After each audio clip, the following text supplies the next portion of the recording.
राहत इंदौरी साहब ने पेंटिंग में कमाल करने के बाद अदबी महफिलों का रुख किया था। मुशायरों में एंट्री किए हुए थोड़े ही दिन हुए थे कि उनके कलम से एक गजल निकली और इसी के साथ उनकी किस्मत का फैसला लिखा जा चुका था।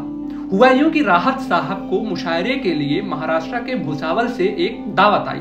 शायरी की दुनिया में राहत साहब का ये शुरुआती दौर था और वे तरन्नुम में गजलें पढ़ा करते थे।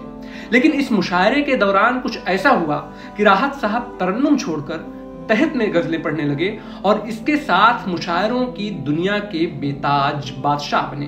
भुसावल के मुशायरे के लिए राहत साहब घर से निकलते हैं और सफर में ही एक गजल कहते हैं। महाराष्ट्र पहुंचने पर उर्दू के जाने माने शायर कृष्ण बिहारी नूर से उनकी मुलाकात होती है और राहत साहब अपनी ताजी गजल उन्हें सुनाते हैं।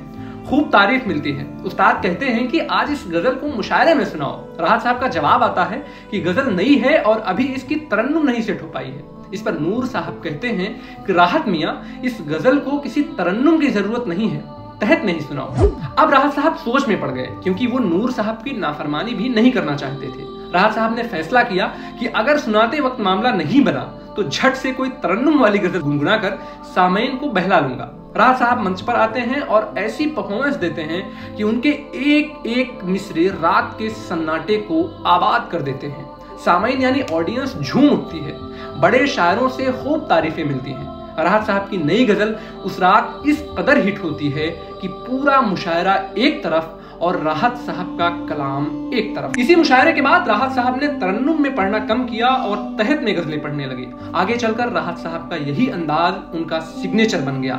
उस गजल के मिसरे कुछ इस तरह हैं। जिन चरागों से तासुब का धुआं उठता है, उन चरागों को बुझा दो तो उजाले होंगे।